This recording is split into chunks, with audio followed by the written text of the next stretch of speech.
అందుకే అంటారు మరి, విజయాల్లో ఉన్నప్పుడు మిడిసిపడొద్దని. వరుస విజయాలిచ్చిన కిక్కుతో ఎగిరెగిరి పడ్డ చాలామంది ఆ తర్వాత డబ్బేలమని కింద పడ్డవాళ్లే. ఇందుకు కళ్ళ ముందు చాలా ఉదాహరణలు కనిపిస్తున్నా శ్రీను వైట్ల పట్టించుకోలేదు. ఇప్పుడు రెండే రెండు ఫ్లాపులు అతని కథను మార్చేశాయి. ఆగడు బ్రూస్లీ సినిమాలకు ముందు అతను టాలీవుడ్లో మోస్ట్ వాంటెడ్ డైరెక్టర్. కానీ ఇప్పుడు హీరోలు నిర్మాతలు నీకో దండం బాబోయ్ అని దూరం పెట్టేస్తున్న డైరెక్టర్. ఆగడు సినిమా ముందు వరకు వైట్ల కాన్ఫిడెంట్ లెవెల్స్ ఏ స్థాయిలో ఉండేవో అందరికీ తెలిసిందే. తనతో విభేదాల వల్ల ప్రకాష్ రాజ్ ప్రాజెక్టు మధ్యలోంచి వెళ్ళిపోయి ప్రెస్ మీట్ పెట్టి ఏదో కవిత చెప్తే ఆ కవితనే సినిమాలో వాడేసి సెటైర్ వేసినోడు వైట్ల.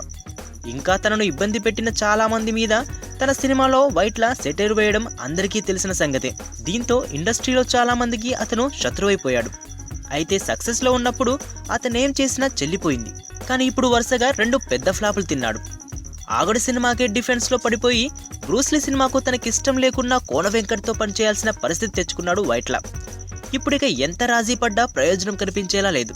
పెద్ద హీరోలెవరు కూడా అతని వైపు చూసే పరిస్థితి లేదు. బిజీగా ఉన్నవాళ్ళు ఖాళీ లేదంటూ ఖాళీ ఉన్నవాళ్ళు కూడా దూరం జరుగుతున్నారు.